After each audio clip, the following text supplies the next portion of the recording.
सरकार हाईवे बनवाती है किस लिए? हम सबकी सुविधा के लिए। बड़े बड़े हाईवे बने हैं ताकि क्या है, हमें जो दूर जाना है जल्दी पहुंच जाए, वाहन के माध्यम से, साधन के माध्यम से।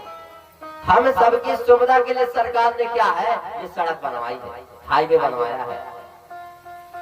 लेकिन उस पर क्या चलने के कुछ नियम कानून है, उस पर वाहन चलाने के कुछ नियम कानून है।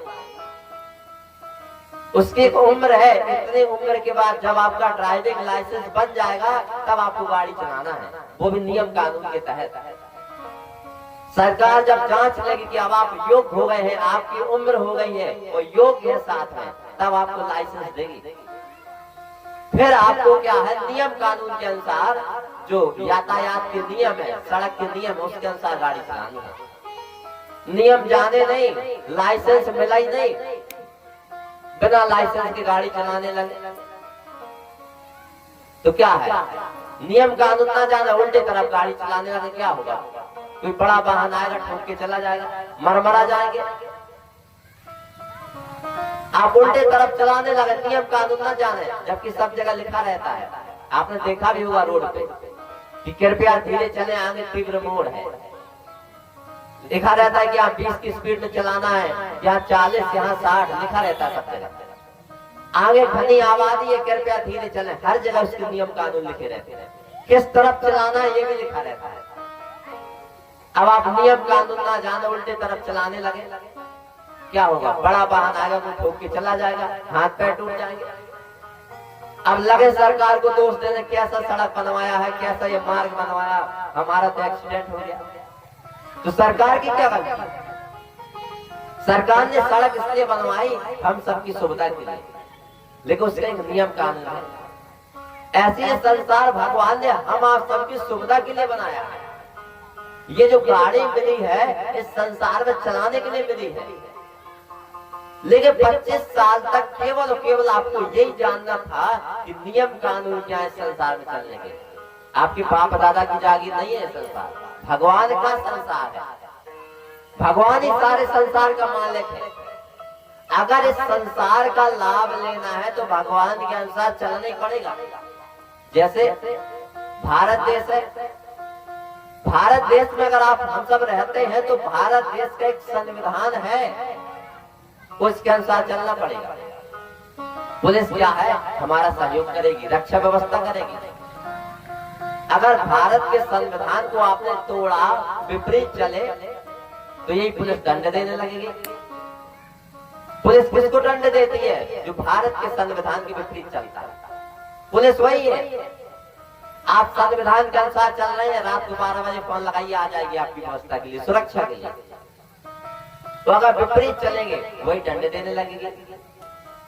ऐसे ही जैसे भारत देश में रहेंगे तो भारत का संविधान अपनाना पड़ेगा, अगर लाभ चाहिए भारत सरकार का। तो ऐसे ही अगर इस संसार का लाभ लेना है तो भगवान ने भी एक विधान बनाया जिसे कहा जाता है धर्म। धर्म कोई लूटने ठगने की चीज नहीं है, धन कमाने की चीज नहीं है, मान सम्मान पाने की चीज नहीं है। धर्म कोई क्रिया कर्म नहीं है। धर्म हम आप सबके जीवन जीने के तरीका का नाम है। जीवन जीने की एक कला होती है जिसे कहा जाता है धर्म। आप उस जीवन जीने की कला को भूल गए। हम आप सबको अगर इस संसार का लाभ लेना है, भगवान का लाभ लेना है, तो उसने एक विधान बनाया है जिसे कहा जाता है धर्म। उसके अनुसार चलना पड़ेगा। नहीं चलेंगे यही माया आपको क्या नचाने लगेगी, और भगवान के अनुसार चलेंगे यही माया आपको व्यवस्था देगी। लेकिन जानना पड़ेगा सबसे पहले कि हमें इस संसार में कैसे रहना करना है, ताकि हमें दुख ना मिले, कष्ट ना मिले, परेशानी ना मिले, चिंता ना मिले। हर प्रकार के लोग रहते हैं संसार में, ऐसा नहीं है कि एक ही प्रकार के, हर प्रकार के। जैसे एक व्यक्ति है, बेचारा बहुत दुखी है, बहुत दुख कष्ट का जीवन जी रहा है, चाहने पर भी दुख कष्ट नहीं छूट रहे हैं। इस संसार में दुख कष्ट कोई नहीं चाहता, फिर भी आते हैं। तो दुख कष्ट से छूटने का उपाय कर रहा है, लेकिन फिर भी नहीं छूट रहा है। दुख कष्ट पे दुख कष्ट है जीवन। एक व्यक्ति है, दुख कष्ट तो ज्यादा नहीं है, लेकिन सुख खोजने में लगा है।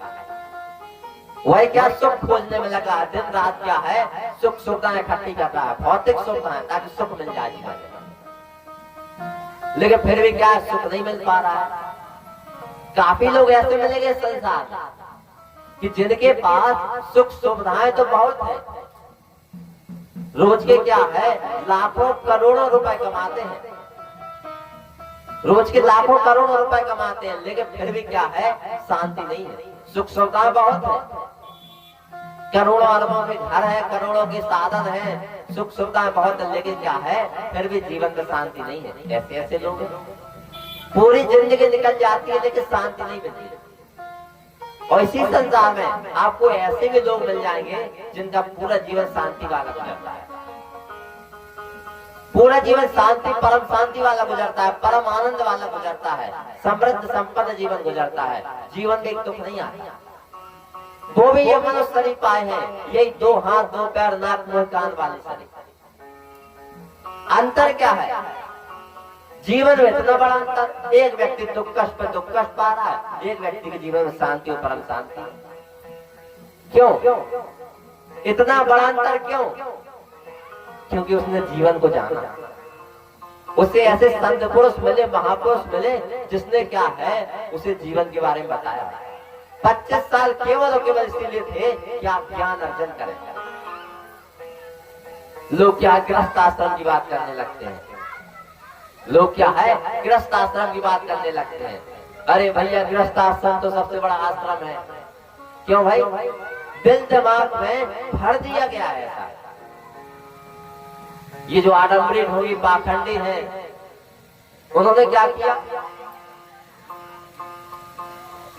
आप सबके दिल दिमाग में भ्रामकता फैला दी। क्या भ्रामकता फैलाई है? अरे भैया, गृहस्थ आश्रम तो सबसे बड़ा है। जबकि गृहस्थ कोई, पहली बात तो आश्रम ही नहीं है, गृहस्थ का अर्थ ही नहीं जाना आप सबने। अब उसी को लोग कहने में लगते हैं कि भैया गृहस्थ आश्रम सबसे बड़ा है। अरे गृहस्थ आश्रम तो सबसे बड़ा है। कहाँ गृहस्थ आश्रम सबसे बड़ा है? गृहस्थ तो कोई आश्रम ही नहीं है। भगवान विष्णु, भगवान राम, भगवान कृष्ण ने कहीं भी गृहस्थ को आश्रम नहीं कहा है। ये तो एक जंजाल है, जंजाल। रामचरितमानस में आया, गृह कारज नाना जंजाला, उत्ते अति दुर्गम शैल विशाला। यानी ये गृह कारज क्या है? एक जंजाल है जिसमें जीव फंसा हुआ है। उसी के कारण तो सत्संग में नहीं आ पाते हैं, गृह कारज के कारण। गृह कारज के कारण तो भगवान से नहीं जुड़ पाते हैं। गृह कारज में ममता मोह आसक्ति हो जाती है, ज्ञान सेवा भक्ति को चला ही नहीं पाते। तो रामचरितमानस में गृह कारज नाना जंजाल, गृहस्थी को जंजाल कहा गया है, जिसमें जीव फंसा है। इसी के कारण क्या है, ये जीव दुख कष्ट पाता है। कृष्ण जी महाराज ने भी कहा है, गोपियों को बता रहे हैं, हे गोपियों, तुमने क्या है, जिन गृहस्थी की बेड़ियों को क्या तोड़ डाला है, उनसे छूट कर आ गई हो। बड़े बड़े ऋषि महर्षि तक इससे नहीं छूट पाते। तुमने मेरे लिए गृहस्थ की जंजीरों को तोड़ दिया है, उन बेड़ियों को क्या तोड़ के क्या है, मेरे पास आ गई। मैं तुम्हारा बहुत बड़ा क्या है, ऋणी हूं। ऐसे विष्णु जी महाराज ने कहा है कि हे गरुड़ जी, व्यक्ति क्या है, जो लोहे की जंजीरें हैं उसको क्या है, तोड़ के मुक्त हो सकता है, उससे छूट सकता है। लेकिन ये जो गृहस्थी की जंजीरें हैं, इससे नहीं छूट सकती। तो जगह जगह गृहस्थी को जंजाल कहा गया है। और जो लोग कहने में लगे कि गृहस्थ आश्रम सबसे बड़ा, उनसे एक प्रश्न कर दीजिए, कैसा कि गृहस्थ आश्रम से पहले तो क्या है, ब्रह्मचर्य आश्रम है ना। जब आप जानेंगे तो सबसे पहले क्या आता है, ब्रह्मचर्य आश्रम, ज्ञान अर्जन।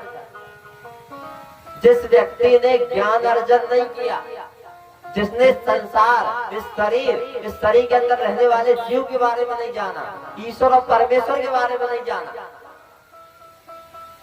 जिसने ज्ञान अर्जन नहीं किया,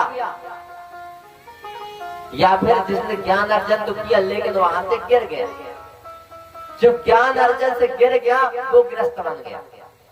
जांच कर लीजिए आप सब।